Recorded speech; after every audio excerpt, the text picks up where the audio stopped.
So anyway, John, we are branching out with the show, and as I mentioned, I'm going to do a show with my wife's pain doctor. Who's written a wonderful book about how you deal with that and how people cope. And then I'm going to get one with my golf instructor and my trainer, and they've been incredibly interesting collaborators on getting good at stuff like that. I think that'll be interesting for everybody. Absolutely. And now we've got you coming in. Instead of talking to the author, we're talking to. We're going to talk behind his back. We're going to talk behind his back, except he we're probably talking will about see the this. author. Yes. So how do you want to structure this conversation? I've got some ideas, but what do you want to?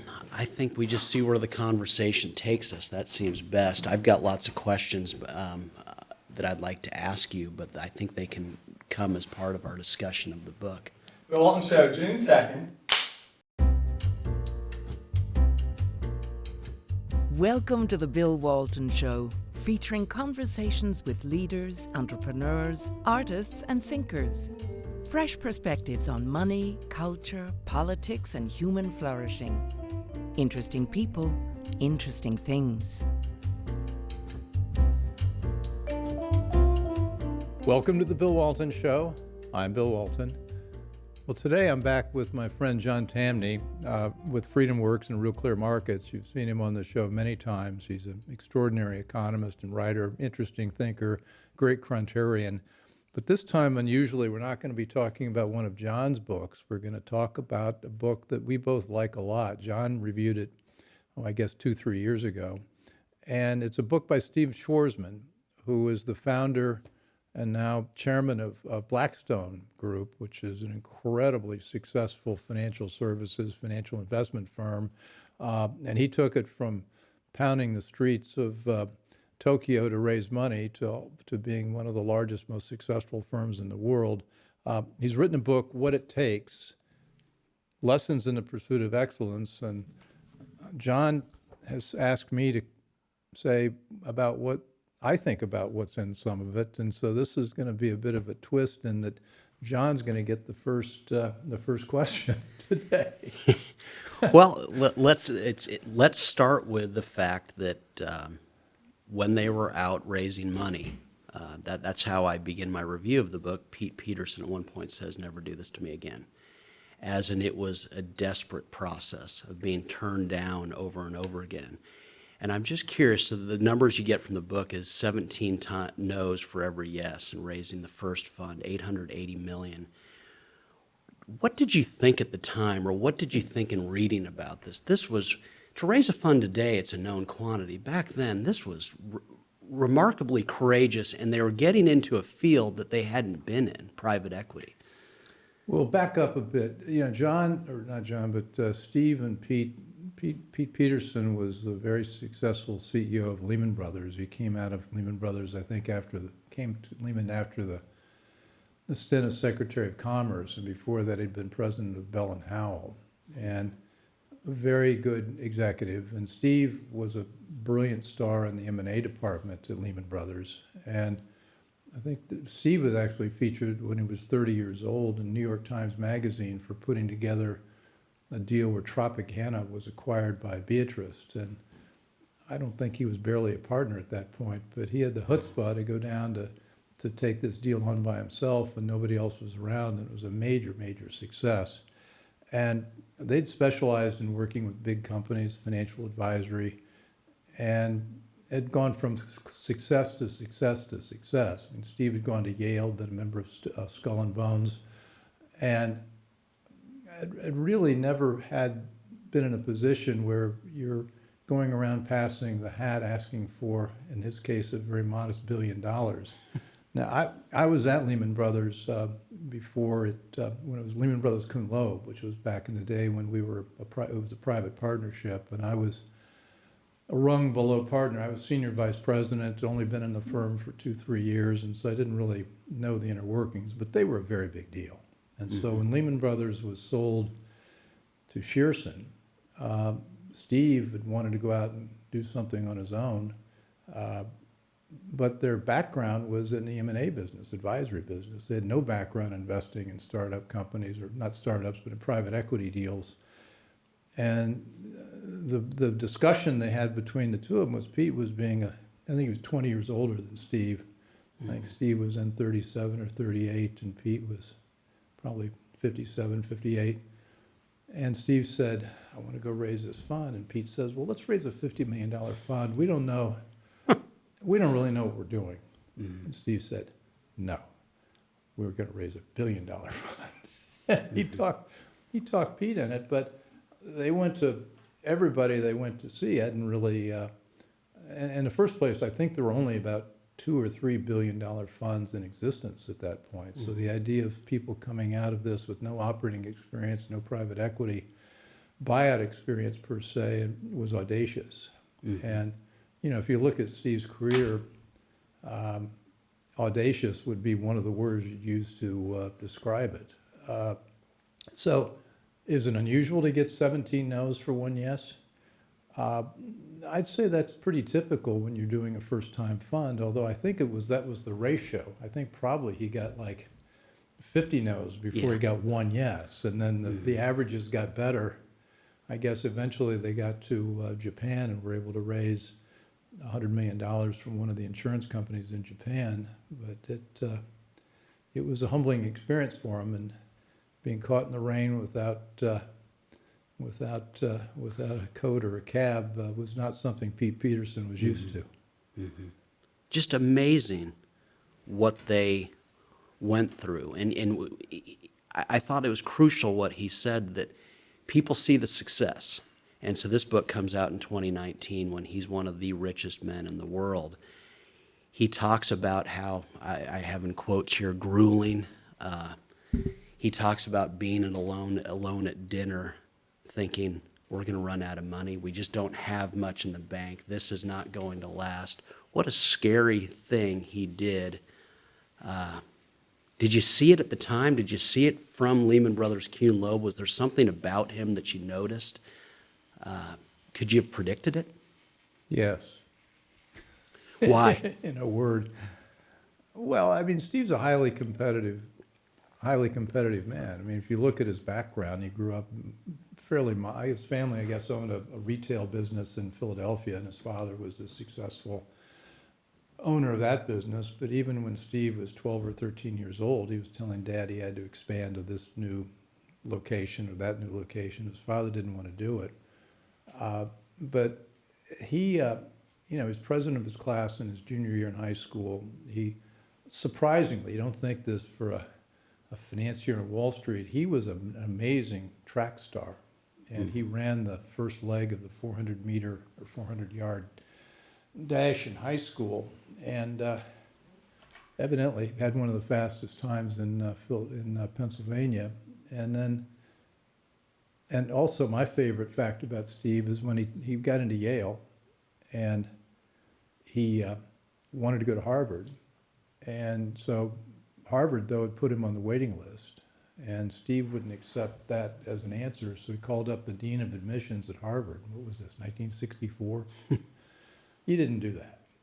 Yeah. Anyway, he told the dean of admissions, he said, well, you're really going to want to have me at Harvard. Why is that? He said, because I'm going to be very successful, and you'll be proud of me as one of your alumnus. Now, it turns out my wife, Sarah, when she was applying to Cornell, said the same thing, and they let her in. But Harvard didn't let Steve in, so he went on to Yale and had a very interesting career, got into Skull and Bones, which is really kind of remarkable, because Skull and Bones is the most prestigious secret society, and you tend to think of people like Averell Harriman and the Harriman family as being in that, and I think the Bushes were in Skull and Bones. Steve didn't come from that background, and yet he got in. So he's an extremely socially skilled man. And another story about him I thought was interesting from the book. He, between his freshman year at Yale, where he wasn't all that happy, and his sophomore year, he didn't go look for a job as a tennis instructor. He went down to the docks in Brooklyn and got a job on a steamer, a freighter, and signed on to work in the boiler room of a freighter, and then I guess got promoted on another trip to be a cook. So here's a kid, 18, 19 years old, Yale, working on a, I don't know, it was a tramp steamer, but something, it was a commercial boat. But he took along some things to read. The collected complete works of Sigmund Freud. A varied mind. I read that, I thought, wow. Now, I have a picture of me in basic training at Fort Knox where I'm reading The Stranger by Camus, but I didn't think about show I off. didn't think You show about off. well, yeah, I did it too. Anyway, so Steve had this ability to figure out what he wanted to do and make a connection. So am I surprised that he ended up getting his fund done? Not really. Your views on the book evolved. You liked it more the more you read it. I did. Why? What? Well, in the first place, it sort of shows who he is. If you look at the construction of the book, in the first place, it's not a warts and all, tell-all, I did this when I was in fourth grade kind of book. He talks about the highlights of his life, the track team, Yale, Skull and Bones. I think he recruited a popular group to sing at his high school. Do you remember the name of that? Oh yeah, there's a picture. Picture of them. Always a doer. Little Anthony and the Imperials. He recruited, when they were big stars, recruited them to sing at his high school prom or something like that. And I wasn't sure. I started liking it a lot, and then it kind of went into the normal getting up through the ranks in investment banking or getting through Yale and then the Harvard Business School. And then just, you sort of see when you look at this, that this man has thought through so many things. He's got 14 pages of acknowledgments in this book. Mm-hmm. He probably had 12 people working on it. He had, I think, took him 10 years to write it. Mm-hmm. And it really tells you a lot about what it was like to build this business, what it was like to manage a company going through the financial meltdown of 2008, 2009. Mm-hmm. I don't know. It's hard not to see a lot's in there. And if I'm a young man or young woman who wants to make it in business, or for that matter, any field, I think this would be a great place to start learning about what it takes. Mm-hmm. Well, so let's talk about the. By the way, I'm not on commission. Steve didn't. I haven't seen right. Steve in 40 years or 30, however long it's been. Well, I threw it but, big bouquets in my review. I thought it was very interesting and insightful in a lot of ways, and I've used it over and over again just for my own writing. One of the things that most interested me, and I thought about you at the time, is that he has this admonition throughout the book: don't lose money. That was what he told the people at Blackstone. You do not lose money. Private equity, at least to an outsider, is all about taking big risks on companies that aren't doing too well and operating them better on the way to an eventual exit. You read the book, and there's one deal where he admits to losing money, where he thought, I actually wanted to write a check to the people we lost money for. Is there such a scenario where you could never? Aren't you losing money a lot of the time? Well, not on purpose. Not on purpose, but because you're taking big risks, it just struck me that we're not hearing about a lot of bad deals. Am I incorrect? This is not a warts and all book. We're reading mainly about the ones that worked in this Mm-hmm. book, and I would guess there are probably 10, 15, 20% of the deals in the Blackstone portfolio where they might have lost some money. Mm-hmm. I think the message that I took away is you want to structure things so that you do incredible due diligence. You want to run down what, I was a baby, but when I was a baby banker in a commercial bank, Jay Pritzker was my biggest client, and I worked very closely with him. He kind of took me under his arms as a protege, and he called them the horribles. And anytime you go into a deal, you want to say, okay, here are the 3 things or 5 things that could cause this to blow up or end up badly, and you mitigate that. You say, okay, well, here's this bad thing. Maybe there's a regulatory risk. Well, how do we how do we deal with that? Or maybe we've got a key customer who, if we lose, would be a big problem. How do we think about that? And how do we protect ourselves if that happens? So you try to think all that through before you go in. So don't lose money is a mindset. And it makes you much more careful than you would be if you're thinking about 10 deals and you're saying, well, look, I'm going to do, and venture capital is more like this. You go into 10 deals, the way that business works is you get one massive winner and it makes up for the other 9 where you do lose money. So it's a different mindset. But in private equity, you're typically buying fairly established companies. Maybe they're a turnaround, maybe they're already successful and you just want to take it further. But you shouldn't be thinking about the possibility of a wipeout because you're betting on something that already has some commercial success. And so I think I would say that I'm sure he says that to everybody who worked for him, to give him the same kind of mindset he had. I mean, one of the things I liked in his rules, and he's got 25 rules here in the book. And I think my favorite, a lot of them are the sort of the standard self-help, is rule number 21. Worrying is an active, liberating activity.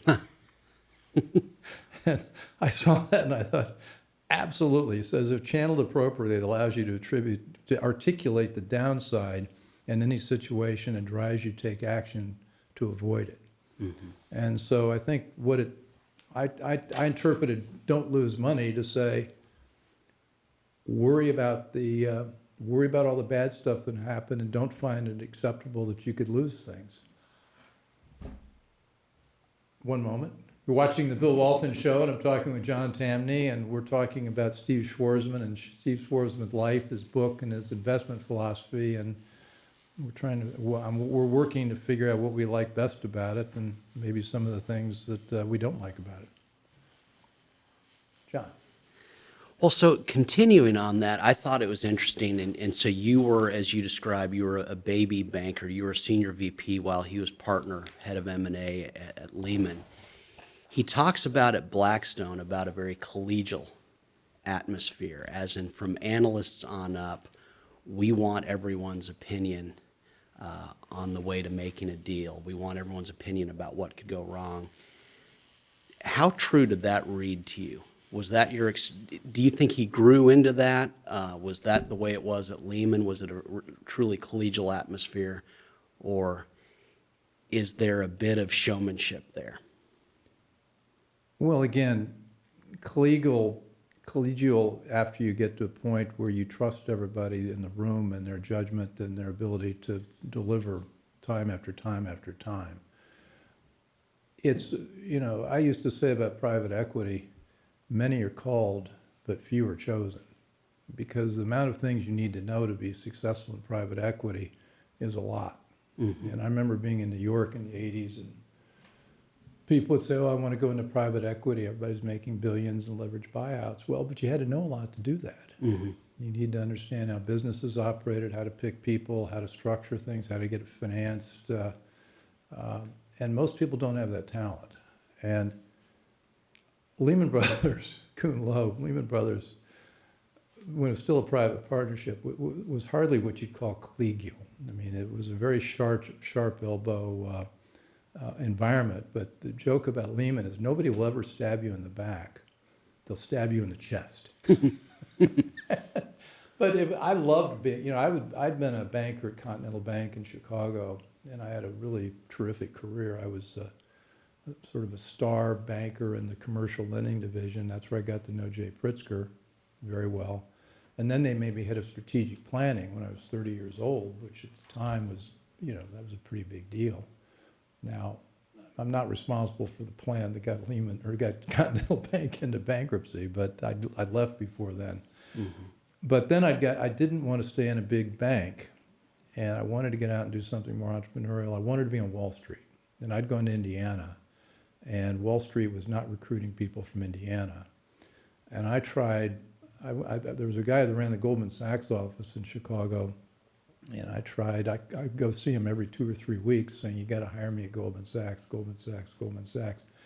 Well, he never did. And then I got a call from Lehman Brothers, and they said, we'd like to hire you as a business development guy. And that was my chance to get into the street. And I said, yes, but I've said yes with a little bit of trepidation, because Lehman was known for a very tough culture, but a really interesting culture. They had all kinds of people from the CIA. They had Europeans from noble families who were great business development people. It was a very, very colorful group of people. And we still had Bill Lehman's art collection there. So we had these fabulous Matisses and Monets and that sort of thing. And so you go to work at Lehman Brothers at the time, we were at 55 Water, and it was just like this really interesting culture.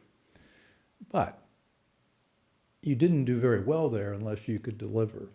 And it wasn't a nurturing environment in any sense at all. You needed to get a rabbi. And they also didn't think they needed to spend a lot of time training you. I'll never forget, I had a similar experience to Steve. They say, we want you to take a look at this bond deal that's coming up. It's a convertible, preferred, whatever. And I'd come out of commercial banking.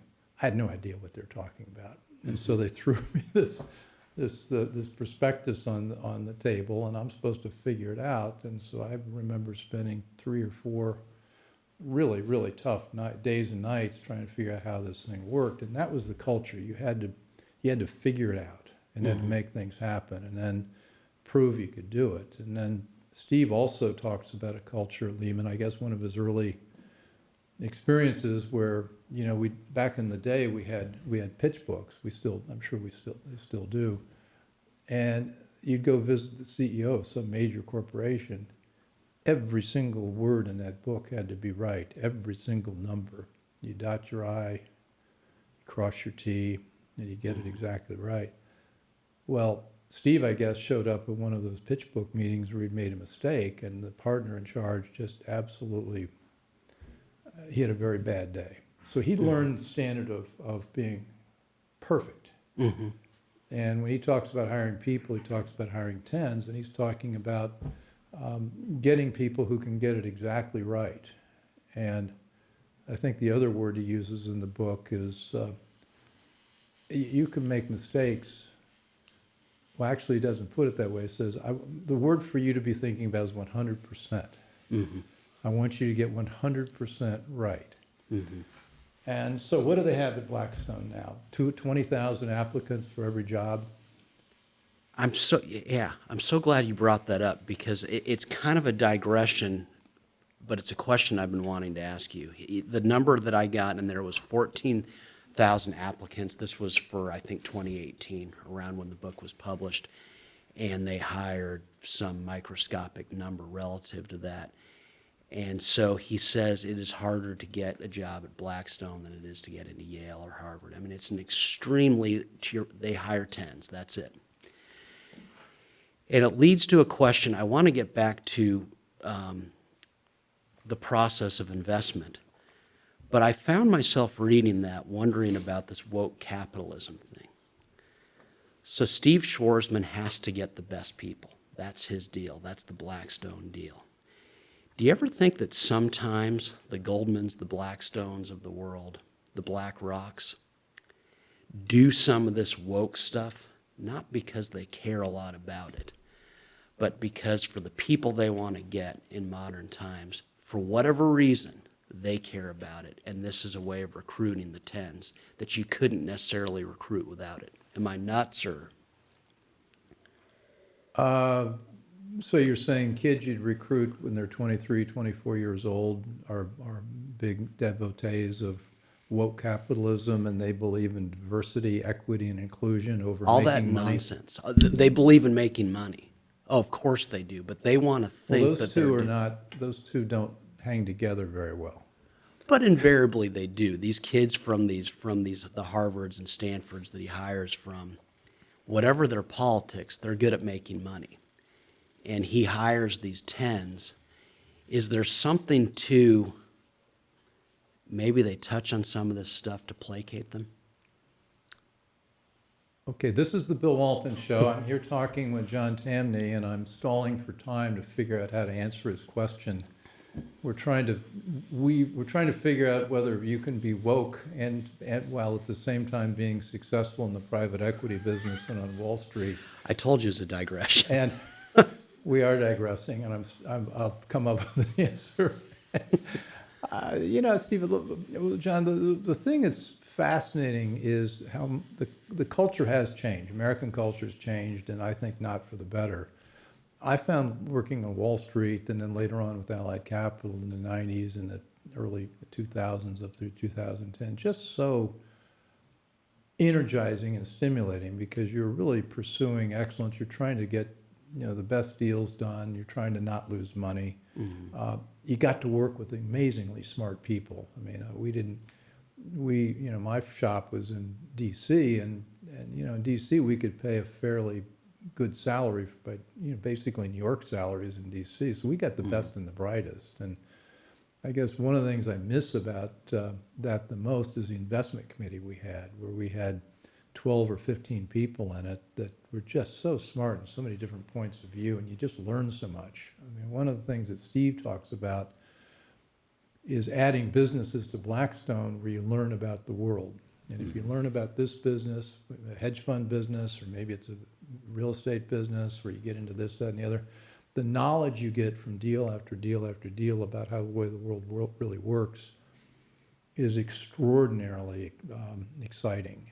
And you're now asking me if Blackstone is now hiring kids out of Harvard Business School who are 25 years old, who've been through all the new age, politically correct, woke approaches to business, does that work in his model? I don't know. I don't know. It's a good question. I mean, that's really a cultural change. I don't think you can measure success in terms of certainly your private equity success. Your investors are going to say, well, we're glad you're focused on diversity, equity, and inclusion, but how much did you return from our investment in the fund? And that's the tension. And you get some people arguing that, well, that's good business. Well, it's not really very measurable business, and it's certainly not measurable in the private equity or hedge fund business. Can I ask you, I thought very interestingly, the way Schwarzman put it was China is now a market economy overseen by the Communist Party. He's obviously doing a lot in China, not just from a private equity perspective, but from he's funding a university. Did any of his commentary on China change your point of view? And I don't ask that. Was it compelling to you? What did you think about that? China's a very thorny issue for people like me who've been on Wall Street, been investing, who, came up in the world where once we opened China up, we were supposed to all go into China. We're going to make China prosperous. We're going to help their economy succeed. We're going to help them build their businesses. We're going to do all sorts of things with China. And in return, the expectation was China's become more like us, liberal democracy, join all the Western institutions. And that seemed to be happening up until the last 5 or 6 or 7 years when Xi began to ascend and get more and more powerful. And so I think the China that Steve went into 20 years ago is a different China than the China we have today. And there are now a lot of people in the private equity business, Chinese private equity investors, are beginning to say China's become uninvestable because it's no longer a capitalist economy with the Communist Party in charge. The Communist Party now is taking much more of a direct involvement in businesses in China, and so it's changing. And I know he's got a massive, Steve created something called the Schwarzman Scholars with one of the largest, I think the largest, most prestigious university in China. One I didn't know about, but he's got a major investment and it's been very successful. And so it's kind of like it's equivalent almost to a Rhodes Scholarship with the Schwarzman Scholars. And his acknowledgments, which I think mentioned goes on for page after page. He's got a couple pages just thanking the people he did business with in China. And I know you're a big fan of China, and you say they love the West. And 5 years ago, I would have been mostly there with you. And 5 years ago, I was sort of a unilateral free trader. Let's open it up, no tariffs, let's do business back and forth. I don't think that's what we're dealing with now. I don't think it's a competitor. I think it's an enemy. Do you think he thinks that? Steve, if you're watching, we'd love to have you on to talk about how your views about China have changed. I think everybody has to be thinking about it differently. I mean, I've been sort of noisy about Larry Fink and BlackRock and what they're doing in China, and I think, they're still plunging ahead in China because they see that 450 million person investment market, and they want all those savings dollars, and they want BlackRock to be managing all that. And I think he's not hearing the music as I see it. But maybe they know more than we know. Maybe they've got some deeper insights into the workings of the Chinese Communist Party. I don't think so. So It's one of the ones that Schwarzman acknowledges that he got wrong was BlackRock. well, that was interesting, wasn't Yeah, it? Isn't that a good story? that was, yeah. Larry Fink, bond department guy, knew how to put together a complicated bond deal on the planet. Set up a shop, what they want to call it, Black Pebble? Yeah. Yeah. Steve had Blackstone. They wanted to have something black in it, and so they started out with Black Pebble. I don't think that lasted a day or two, and then they ended up with Black Rock, which is a better name. And I think Blackstone had like a 40% interest in Black Rock, which today would be worth, I don't know, trillion dollars. I don't know, some huge number. But I guess Larry Fink back to Steve and said, look, we made this deal, you invested in us. On the other hand, we're doing all the work, and we think your stake is too high. And Steve said, a deal's a deal. We're going to stick with it. Well, instead, they came apart, and he now owns 0%. So that's when he missed. He didn't lose money. Yeah. He didn't lose money. No, but it was one of the two things where he said, boy, I really blew it here. And Yeah. so something he regrets. I've got to ask you, mark-to-market accounting of 2008. I have something underlined in here. He looks back on that, and the view inside Blackstone was that Lehman's real estate portfolio was a mess. This was before the meltdown. You sold massive amounts of real estate in 2005 because you noticed something amiss. He talks about something amiss here. And so my question is, he says this, but then he says, well, mark-to-market accounting was a bad thing. I think any accounting rules are bad, but I find myself wondering, why would it have made any difference for Lehman Brothers? Lehman, by his estimation, the portfolio is a mess. I guess my question is, does Lehman die either way? What's your assessment of that?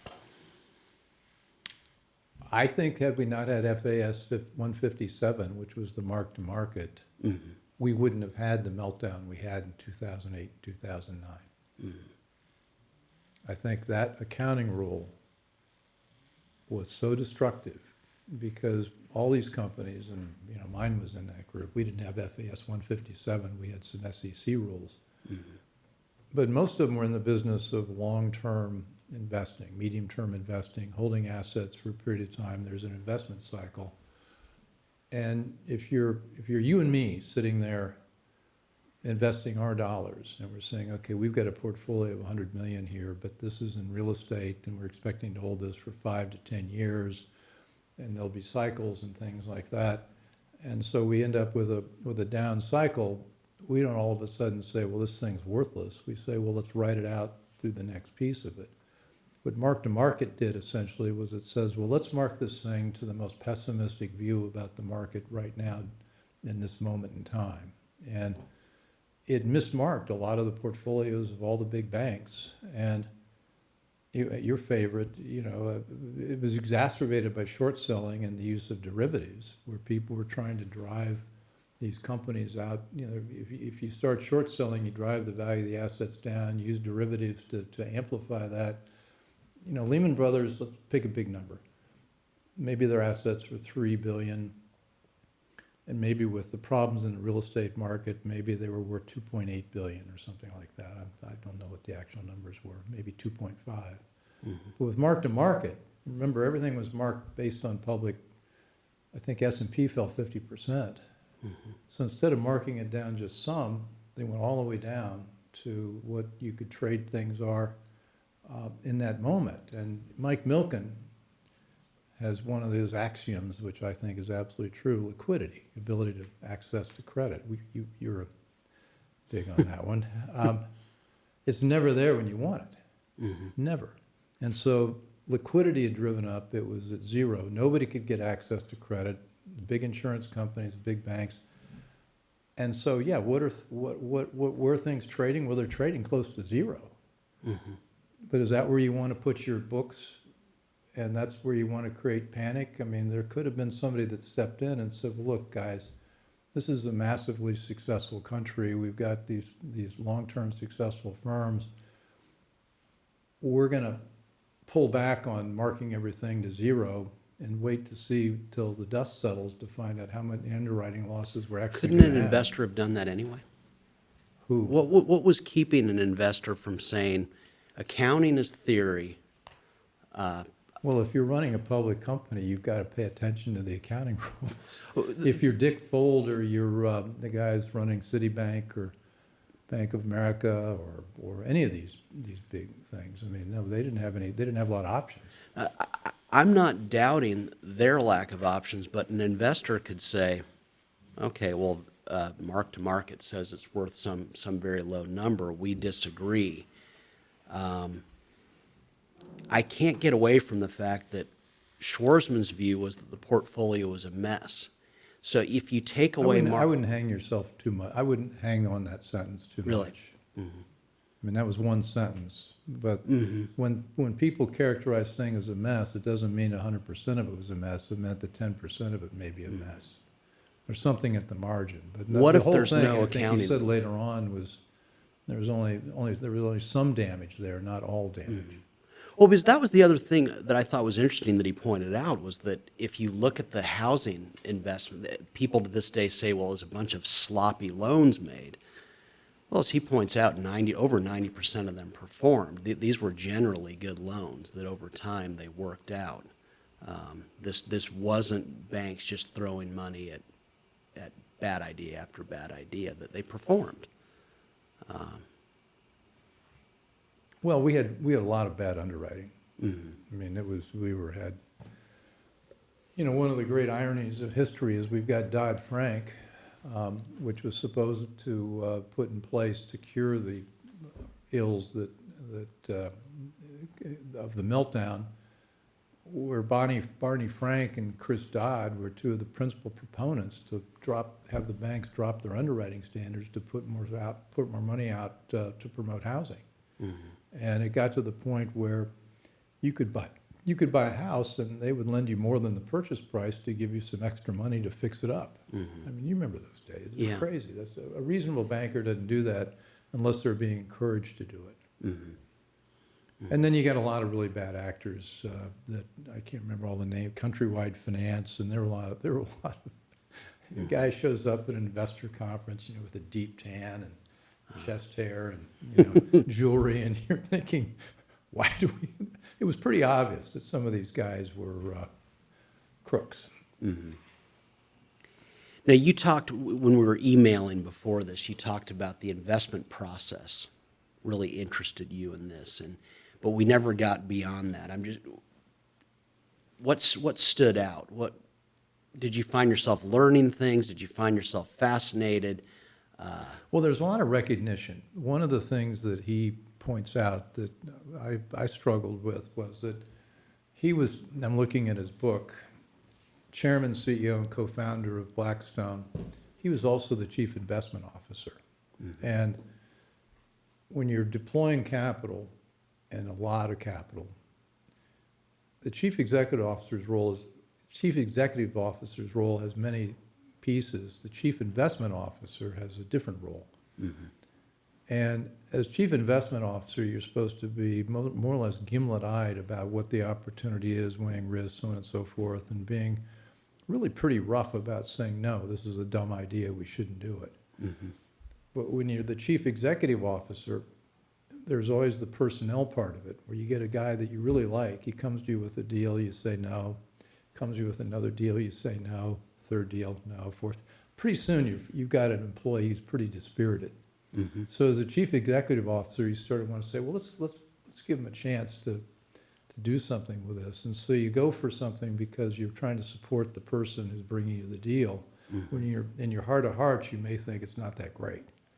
And he recognized that, and I think I recognized it to a certain extent. I tried to fill a lot of seats in my investment committee with some of the most negative people in the firm, because I tend to see things as half full, and I wanted people that would tell me that there's not only not half full, but the glass is empty. So we'd have that balance of opinions. It's always tough when you're trying to manage personalities while at the same time managing how you allocate capital. What's your speculation along those lines? Do you think he's got people inside Blackstone willing to tell him what he doesn't want to hear? I mean, that would be... I do. One of the things that struck me about Steve was the people he recruited early on were very independent, tough-minded people out of Lehman Brothers, cum laude. And these were very bright people. They were tens, and they were people that could have, probably run their own company. But he recruited them in to help run divisions. Tom Hill was one of them, Steve Schwarzman. There's several other names that spring to mind. And so he brought in people that would tell him, good idea, bad idea. But the thing, it gets back to, I'm here with John Tamny, this Bill Walton show, and we're talking about allocating capital and personalities involved with that, and how Steve Schwarzman did it at Lehman Brothers, and now, or not at Lehman Brothers, but now at Blackstone Group. And the thing that Steve, he says in the book that his strong suit was not numbers, not finance. That surprised me. I didn't know that. I mean, what he saw as strong suit as being how to read people, how to take a lot of information out of a conversation with somebody. And this gets to your investment process question. He wanted people sitting in the room so he could hear the way they talked about the deal. And he developed a real knack for being able to read confidence and or doubts or considerations. And I think a lot of his ability to deploy capital successfully was his ability to get good people who did all the analytical work, and he would then leverage off of the way they presented it to him. And so, it gets back to that story I've mentioned about him sitting there as a cook on a tramp steamer, reading Sigmund Freud. I mean, what's that about? You were in the business. What was Blackstone's reputation? Looking back. Oh, I think it's got a great reputation. How did you feel in 1990, 2000? Was it always, was it the pinnacle? Well, not then. I mean, you had Goldman, you had, KKR had been in the buyout business. There are a lot of very successful buyout firms, and at that point, I think Blackstone was considered to be one of the top players, but it wasn't at the top of the heap. It took a while. But I think they were always considered very smart, highly ethical, very aggressive, able to make smart deals, and in that world, that's the gold standard. Was there anything in the book that made you skeptical, or that you felt didn't read right? Well, I think the story of the way Lehman got sold to Shearson was a version of the story. I mean, it didn't get into all the personalities and aspects of the things you saw in a book like Greed and Glory on Wall Street. And there was a lot more Sturm and Drang. It wasn't quite as clear cut as he made it in the book. So there are a lot of interesting, juicy details left out of it, but I don't think they were necessary for the book he was writing. I wouldn't say skeptical, but I just thought, well, this is Steve's version, and I'm okay with that. You know, his deal he did with Tropicana is sort of the same thing. I mean, there are a lot of annoyed people at Lehman Brothers when he did that deal because he was this junior guy, and he stepped over all sorts of people to put himself in a position to do that. And it worked for him. And so there's a little bit of the, you know, the blowback that he got from things he did, I don't think is in this, but I don't think it should be. It's not, they can write their book. Yeah, not as many people will buy it. I loved, one of the things that I thought was so great in it was that he gave a lot of credit to Tony James, just as an example. Now, Tony James was very high up at Blackstone. I think he's just retired. He ran it. Yeah, He was the yeah, day-to-day. yeah, the tip top, and Yeah. he. One of the things that I underlined was that Tony James said, "Success breeds arrogance and complacency," and it's something that Howard Marks at Oak Tree Capital has similarly said, that the seeds of recession are actually laid during the good times, and the seeds of recovery are laid during the bad times. And I liked that he gave through such bouquets to some of the other people. He must be a great hirer. Schwarzman? Yeah. Oh, yeah, I think he is. I mean, what's not in the book are all the mistakes I'm sure he feels he made, but why get into it? I mean, he talks about the people he hired who turned out to create big parts of his business. The thing that was interesting to me was when he had the first strategic plan for Blackstone, right at the beginning, he said, we're going to be in the advisory business, which is what Pete and Steve had been doing forever. They were big deals, very, very, very respected. And we're going to be in the buyout business. This is this $1 billion fund that they must have had I think probably the way Steve got that sold is we may not have the specific skills you're talking about, but we know how to find those people. We've worked with this person, that person, they're all going to be part of this. And he executed on that. But then there was this third part of the plan where he said advisory, buyouts, and other ventures. And so he proceeded very opportunistically trying to find industries or related industries where he could get the right people with the right opportunity. And so he didn't shut that down. I mean, sometimes, and I think you can be guilty of the business and let's just stick to what we know. Instead, he was looking like hedge funds or like the real estate business, residential housing, all these things that if you'd looked at Steve Schwarzman in 1985, you would have said, what do you know about that? But he had the intellectual curiosity and interest, and this sounds a bouquet, but I'm impressed. What's he have, 500,000 employees now? I don't know, 10 billion, I don't know how many, what the revenues are. I think the way he built it, finding, as he calls them, tens, and also finding businesses that were adjacent to what they already knew, but would add something new to their knowledge base, allowed them to make much better decisions than a lot of people who cut themselves off from those new opportunities. And I think there's a lot to learn from that. What do you think drives him? I mean, you can't spend all this money. What do you think? He's still doing this. What do you think drives him? Well, you remember the story, DLJ wanted to hire him? Yeah. Out of Yale. And he's talking to the top partner, Yep. and the top partner says, Bill Donaldson or whichever one, Steve, you're amazing. We want to hire you. You're just out of Yale, $10,000. And Steve said, well, I won't come to work for you for $10,000. What? You're kidding. He said, no, I heard that somebody else from Yale got an offer for $10,000, and I want mine to be $10,500. He said, I won't take the job unless you do it. And so he left. And I guess 3 days later, they called him back and said, okay, we'll pay you $10,500. I mean, who has that?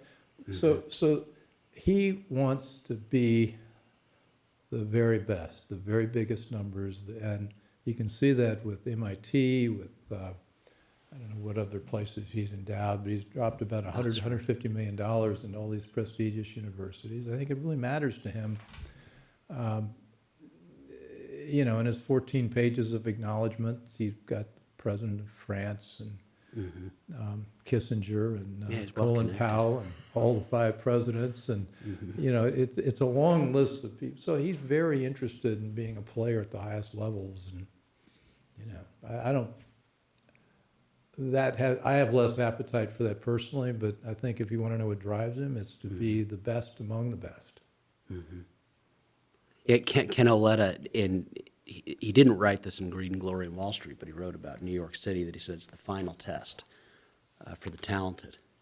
And I would have to believe that he wants to, his final test is to be the richest person in the most important city on earth. And I think he's close, if not there at this point, but just a remarkable man. Yeah, and I haven't met Steve. I haven't seen Steve in years, but you know, I would bet Steve could be pretty prickly at this point. I mean, it would be, I mean, you know, he's got like 53 people that work for him personally, and you know, he's a pretty major. But that's okay. I mean, that goes with the territory. I don't You begrudge can't be that. him unless you're. I mean, you of all people who admire success for people who create biggest things like that, their trappings go with it. And I think Steve likes the trappings. I hope so. Yeah, I just Why want don't we get some? to follow I could him use around. a few more trappings. Yeah, no, I want to see it all.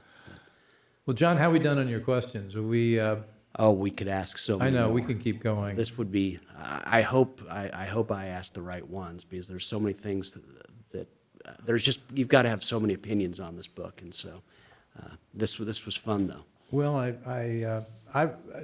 found it really enjoyable, and it was a great summary of a lot of things that I think people ought to know about. And if you want to understand how private equity works, this would be a good place to start as well. So this has been, alas, the Bill Walton Show, and we're here with my favorite guest, Bill Walton. Wait a second. No, my favorite guest, John Tamny. John Tamny's been asking me some very hard questions about Steve Schwarzman and his book and the industry, and I've got to get you on a plane to head off to give a somewhere. speech. That's right. But well, you'll be back. We're going to be We'll be talking back. about this, and Yes. much to cover. So, Bill Walton Show. You can find us on all your the major platforms: YouTube, Apple, Spotify, wherever you get your podcasts. And this is one of the many shows we'll be doing on finance and personalities. And hope you enjoyed it. And back to you next time. So thanks. I hope you enjoyed the conversation. Want more? Click the subscribe button or head over to thebillwaltonshow.com to choose from over 100 episodes. You can also learn more about our guest on our Interesting People page. And send us your comments. We read every one, and your thoughts help us guide the show. If it's easier for you to listen, check out our podcast page and subscribe there. In return, we'll keep you informed about what's true, what's right, and what's next. Thanks for joining.